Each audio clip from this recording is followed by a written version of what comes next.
اور اگر رمضان کا مہینہ تو پورا معافی کا مہینہ ہے کہ دوزخ کے دروازے بند ہو جاتے ہیں، جنت کے دروازے کھول دیے جاتے ہیں، شیطان قید. آپ دیکھتے نہیں نمازی کیوں بڑھ جاتے ہیں رمضان شریف میں؟ کہ وہ نامراد قید ہو جاتے. تو کسی کو زنجیروں میں باندھا ہو وہ چل تو نہیں سکتا، چھوڑ دو زنجیریں تو چل پڑے گا. تو اللہ تعالی ہم سب کی حفاظت فرمائے. کوئی دعویٰ نہ کرے، لیکن جو تھوڑا سا غفلت میں ہوتا ہے تو ایمان کمزور ہوتا ہے، انہوں تو شیطان بن کے جامع نہیں دینے. جمعے جاواں گے، جمعے کئی جمعہ بھی نہیں پڑھتے، عید تے جاواں گے، کوئی عید بھی نہیں پڑھتا. یہیں یہ ایک نگینہ سینما کے مالک نے بیان کروایا تھا اور اس نے بعد میں اس سینما کو گرا دیا. آج کل وہ کینیڈا میں ہوتا ہے. تو وہ سینمے کا جو تھا نا مینیجر، وہ میرے پاس آیا، کہا مولانا آج میں پہلی نماز پڑھی ہے. وہاں ہم نے مغرب کی نماز پڑھی. اس کے بعد بیان ہوا. بیان کے بعد وہ اتنا ہنگامہ ہوا کہ رش بہت تھا تو وہاں نماز پڑھی نہیں جا سکے. ہم نے کہنے لگا میں چل رہا تھا میرے ساتھ ساتھ، مولانا آج میں پہلی نماز پڑھی. میں نے کہا کیا مطلب؟ کہا جی یہی کہ آج زندگی دی پہلی نماز پڑھی. ہوگا راؤنڈ اباؤٹ 40-45 سال کا. میں کہا پہلی نماز؟ ہاں جی پہلی نماز. جمعہ پڑھے؟ نہیں کدی نہیں. عید؟ نہیں کدی نہیں. آج پہلی نماز تواڈے پیچھے پڑھی ہے.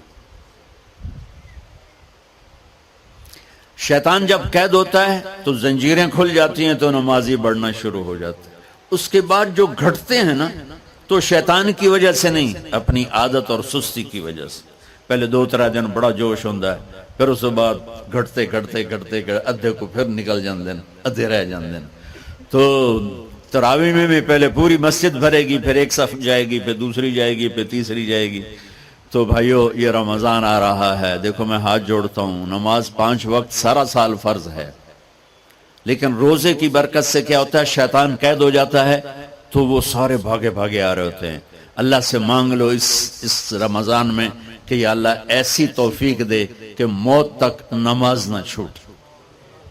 رمضان میں بہت سے لوگ رشوت لینا چھوڑ دیتے ہیں کہ نہیں جی ہن رمضان شریف آ گیا. رمضان شریف بھی تو آیا ہے لیکن اصل میں شیطان قید ہوا ہے تو اب کہہ رہے نہیں ہن رشوت نہیں لینی، مہینے بعد لواں گے. ڈنڈی مارنے والا کہتا ہے نہیں صحیح تولنا ہے، پھر رمضان تو بعد کٹھی کسر کر لواں گے. وہ کیا وجہ ہے پیچھے؟ ایک تو رمضان کی برکات ہیں، اور ایک شیطان کا قید ہونا ہے، اور ایک جنت کے دروازوں کا کھل جانا، دوزخ کے دروازوں کا بند ہونا، اللہ کے عرش کا پہلے آسمان پہ مستقل ڈیرا ڈال دینا، اور پھر اعلان کرنا ہے کوئی بخشش آنے والا ہے، کوئی معافی مانگنے والا ہے، کوئی توبہ کرنے والا ہے، کوئی جنت مانگنے والا ہے، کوئی دنیا مانگنے والا، آؤ مانگو. اور ایک فرشتہ اعلان کرتا ہے اے بھلائی کے چاہنے والے شاباش آگے بڑھ، اور دوسرا فرشتہ اعلان کرتا ہے اے برائی کے کرنے والے بس کر اور واپس آ جا، بس کر اور واپس آ جا. رمضان کا مطلب ہے جل جانا. رمضان کے لفظ کا مطلب ہے جل جانا. جلنے کا مطلب کیوں ہے اس میں؟ کہ رمضان میں اللہ سارے گناہوں سے اپنے بندوں کو پاک کر دیتا ہے اور ان کے گناہوں کو جلا دیتا ہے، جس سے وہ پاک ہو کر سونا آگ میں جل کے خالص ہو کے باہر آتا ہے. روزہ رکھنے والا بھوک کی آگ میں جل کے خالص ہو کے باہر آ جاتا ہے، اللہ اس کے سارے گناہ معاف فرماتا ہے. دھیان نال سنیں جی، سب سے اعلیٰ درجے کا مسلمان، میرے نبی کا جواب، جو سارا دن مصلی پہ بیٹھا رہے، جو ہر سال حج عمرہ کرے، جو مسجد سے نہ نکلے، جو رات کو قرآن پڑھے، دن میں روزے رکھے. نہیں، سنو غور سے سنو. من سلم المسلمون لسانہ ویدہ، سب سے اعلیٰ درجے کا مسلمان فیصلہ بات کا وہ ہے جو اپنے مسلمانوں کو تکلیف نہ پہنچائے، جو ہاتھ اور زبان سے کسی کو تکلیف نہ پہنچائے، وہ سب سے اعلیٰ درجے کا مسلمان ہے. سبحان کیا بات. میرے نبی سے ایک صحابی نے پوچھا یا رسول اللہ، ہمارے محلے میں ایک خاتون رہتی ہے، رات کو تہجد پڑھتی ہے، دن میں روزے رکھتی ہے، پر اس کی زبان بہت سخت ہے، بہت بےزتی کرتی. اب نے کہا جہنم میں جائے گی.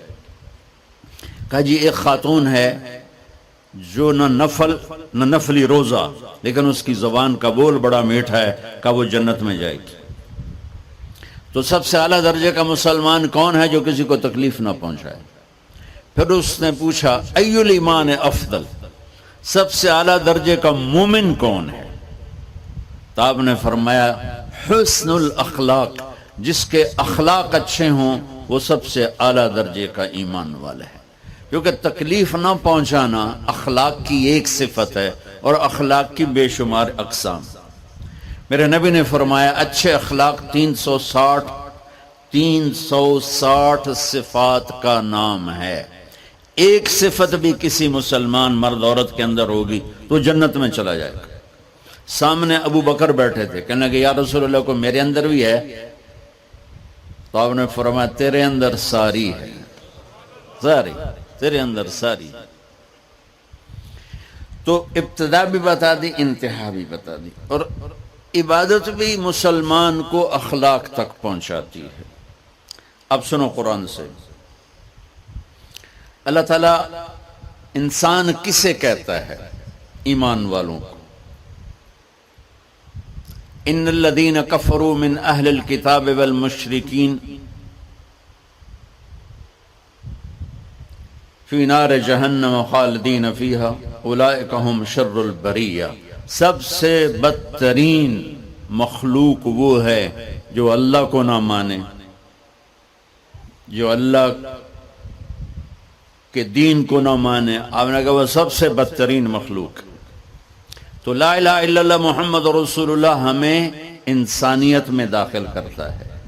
انسان ہے ہی وہ جو لا الہ الا اللہ محمد الرسول اللہ کا کلمہ پڑھتا ہو میرے رب کے نزدیک. نماز کیا ہے؟ نماز کیا ہے؟ بول بھائی. ہاں، میرا اللہ کہتا ہے ان الصلاۃ تنہا. اب آئی نہیں چل رہا.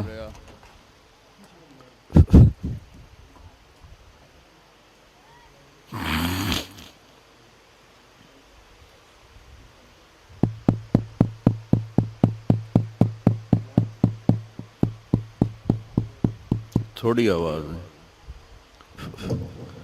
نماز کیا ہے؟ ان الصلاۃ تنہا عن الفحشاء والمنکر. تم نماز پڑھو، یہ تمہیں بد اخلاقی سے بچائے گی اور یہ تمہیں گناہوں سے بچائے گی. تو نماز بھی انسان کو اخلاق تک لے جا رہی، فحاشی سے بچائے گی، گناہوں سے بچائے گی، اخلاق کی طرف سفر. روزہ آ رہا ہے. روزہ کس لیے ہے؟ کتب علیکم الصیام کما کتب علی الذین من قبلکم لعلکم تتقون. تم پر روزہ فرض کیا ہے جیسے پہلوں پہ کیا تھا تاکہ تم تقوی والے بن جاؤ. تقوی والے کون ہیں؟ وسارعوا الی مغفرۃ من ربکم وجنۃ عرضها السماوات والارض اعدت للمتقین. کہ میرے بندو دوڑو جنت کی طرف جو تقوی والوں کے لیے. متقی کون ان دن تقوی والے یا اللہ کا؟ الذین ينفقون فی السراء والضراء، کا جو میرے نام پہ سخاوت کرتے ہیں، چاہے تنگ دست ہوں چاہے پیسے والے ہوں، چاہے تھوڑا مال ہوئے چاہے زیادہ مال ہوئے، وہ میرے نام پہ خرچ کر دیں. الکاظمین الغیظ، جو غصے کو پی جاتے ہیں. والعافین عن الناس، اور جو لوگوں کو معاف کر دیتے ہیں. اللہ تعالیٰ کہہ رہا ہے یہ تقوی والے ہیں. تو روزہ بھی اخلاق پہ لے جا رہا ہے. فمن فرض فیہن الحج فلا رفث ولا فسوق ولا جدال. میرے رب نے کہا حج کا ارادہ کر لیا ہے تو زبان کی گندی، زبان کا گندا لہجہ اور زبان کے گندے بول سے بچو، لڑائی سے بچو، گناہوں سے بچو. تو حج بھی میٹھے بول پہ لا رہا ہے، لڑائی سے بچنے پہ لا رہا ہے، نافرمانی سے بچنے پہ لا رہا ہے. خذ من اموالہم صدقۃ تطہرہم وتزکیہم بہا وصلی علیہم. میرا رب فرما رہا ہے میرے محبوب ان سے زکوٰۃ لیں اور ان کو پاک کریں اور ان کا تزکیہ کریں، ان کو ایک اچھا انسان بنائیں۔ زکوٰۃ ہو اخلاق بنتے ہیں، روزہ ہو اخلاق بنتے ہیں، حج ہو اخلاق بنتے ہیں، نماز ہو اخلاق بنتے ہیں، کلمہ ہو انسان بنتا ہے۔ یہ اتنا زور کیوں دیا ہے اخلاق پر کہ میرے بھائیو، اچھا معاشرہ جو وجود میں آتا ہے وہ ایک دوسرے کو معاف کرنے سے وجود میں آتا ہے۔ مسجد نماز کے لیے ہے، اور نماز ایک انفرادی عمل ہے جو کر کے میں گھر چلا جاتا ہوں، دفتر چلا جاتا ہوں، پڑھوں نہ پڑھوں، نہ پڑھنے کا گناہ مجھ پر، پڑھنے کی نیکی مجھ پر۔ لیکن اگر میرے اخلاق برے ہیں، روزہ میری چیز ہے، رکھوں اجر، نہیں رکھوں پکڑ، زکوٰۃ دے دوں اجر نہ دوں پکڑ، حج کر لوں اجر نہ کروں پکڑ۔ صرف میری ذات سے کے گرد ہے نماز بھی، روزہ بھی، حج بھی، زکوٰۃ بھی۔ لیکن برے اخلاق جتنا معاشرے میں میرا اثر ہے وہ سب تباہی پھیلا دیں گے، اور اچھے اخلاق جتنا معاشرے میں میرا اثر ہے وہاں خوبصورتی کو پھیلا دیں گے۔ عبادت چھپ جاتی ہے۔ میں نے فجر پڑھی ہے کہ نہیں پڑھی آپ کو پتہ ہے؟ بولو، آپ نے پڑھی ہے یا نہیں پڑھی؟ مجھے کوئی پتہ ہے نہیں ہے۔ لیکن یہاں بیٹھ کے اللہ نہ کرے میں فرقہ واریت کی بات کروں، آپ سب کو پتہ چلے گا کہ نہیں چلے گا کہ مولوی اگلا رہا ہے؟ اور یہاں بیٹھ کے میں محبت کی بات کروں تو آپ کو پتہ چلے گا کہ نہیں چلے گا کہ یہ محمد مصطفیٰ صلی اللہ علیہ وسلم والے اخلاق بتا رہا ہے؟ تو اخلاق چھپتے نہیں، برے ہوں یا اچھے ہوں، ظاہر ہوتے ہیں۔ اور سب سے زیادہ اس آدمی کا خاندان، جس آدمی کو بدتمیزی کی عادت ہے، وہ بیوی کے دل کو برباد کر دے گا، ماں باپ کے دل کو برباد کر دے گا، اولاد کو برباد کر دے گا، دوستوں کو، نوکروں کو برباد کر دے گا۔ اس کے نوکر سامنے کہیں گے میاں صاحب، شیخ صاحب، سیڑ صاحب، خان صاحب، اتھے جا کے گالی کڈھن گے۔ اور جس کے اخلاق اچھے ہوتے ہیں وہ اپنے گھر کو خوبصورت بنا دیتا ہے، رشتوں کو خوبصورت بنا دیتا ہے، ملازموں کو خوبصورت بنا دیتا ہے، اپنے کاروبار کو، اپنی زندگی کو، ہر پہلو اس کا خوبصورت ہو جاتا ہے۔ اچھے اخلاق لباس کی طرح ہیں جو میرا ہر عیب چھپا لیتے ہیں، اور برے اخلاق ننگے آدمی کی طرح ہے جس کا ہر عیب سامنے آ جاتا ہے۔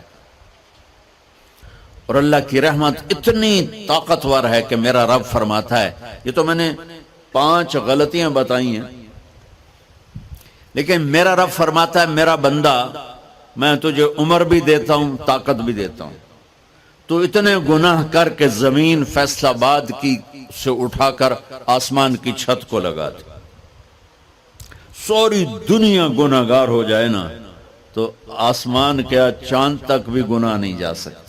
اور میرا اللہ کہہ رہا ہے ایک مرد عورت اتنے گناہ کرے کہ آسمان کی چھت کو لگا دے، پھر صرف ایک دفعہ مجھے کہے یا اللہ معاف کر، تو میں سارے ہی معاف کر دوں۔ تو بھائیو یہ رات بھی معافی مانگنے کی ہے۔ تو میرے عزیز و رمضان شریف آ رہا ہے، اپنے دل کو کینت سے صاف کرو، بغض سے صاف کرو، نفرت سے صاف کرو، کسی سے لڑے ہوئے ہو اللہ کے واسطے صلح کر لو۔ یہ لڑنے کی جگہ نہیں ہے، محبت کر کے جاؤ تو اللہ بڑے اونچے عالی درجات نصیب فرمائے گا۔ اور اللہ تعالیٰ موقع دے تو رمضان میں ایک 3 دن تبلیغ میں اللہ کے راستے میں ضرور لگا لینا۔ تو سارے بھائی نیت کرتے ہو؟ سنتیں پڑھو۔ اللہ نے زکوٰۃ فرض کی ہے تو زکوٰۃ نکالو۔